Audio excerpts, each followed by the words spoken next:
Hey, what's up again, guys? Luke here from H&S Pulling again. Since I had Sandra's hood off and I made that repair to the carburetor vent, like I showed you in the earlier video, thought I'd show you something else that I ran into. It gave me a little headache, and something I hadn't considered in the beginning, but now I see.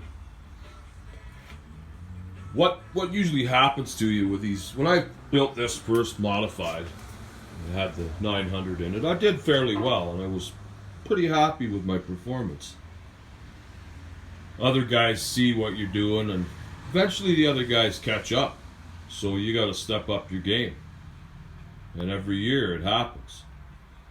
So some of these little details that you can learn will make the difference between you having a good day at the track or doing an awful lot of cursing and swearing on the way home, like I've done.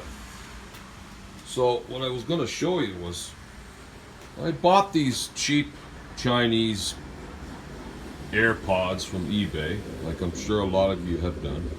It's very tempting. They're only a couple bucks a piece. They look kind of cool. The problem they have is, you see the inside here, how there's a rubber ring. You see I've cut it away.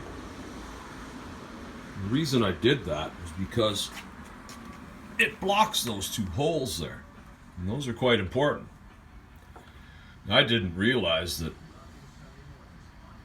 in the beginning. I don't know why I never considered it, I just didn't. So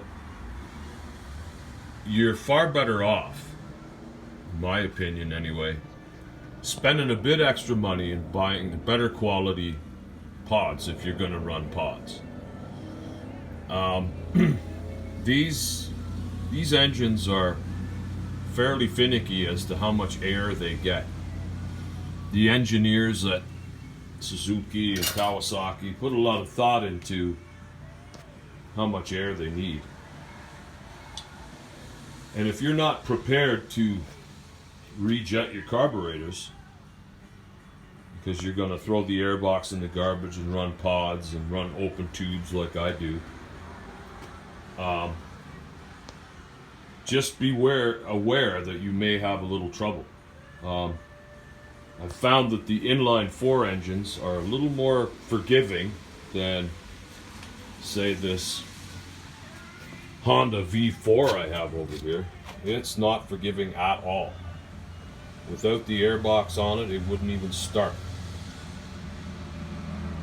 And I put the airbox back on and it still ran lean.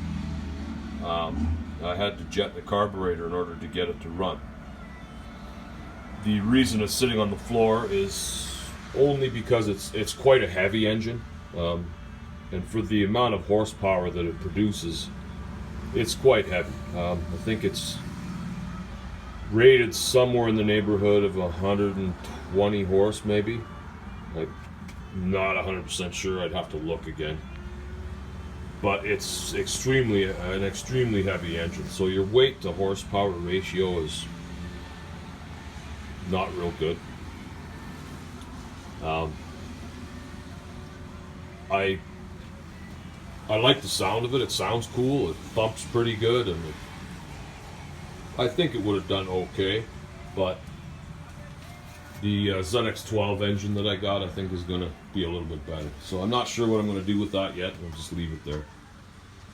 But in any case, just be prepared that you may run into some lean issues if you do away with that and you start running pods. Sandra's engine runs pretty good with those pods on it. As the weather gets colder later in the season, it's a little hard to start because it runs lean. So I'm actually going to put better quality ones on it. A little more. There's really very little resistance in these. I'm going to buy something with a little foam inside so it has a little more resistance. Richen the engine up a little bit more. I just wanted to pass that little tidbit of information on. I am by no means an expert at these bike engines.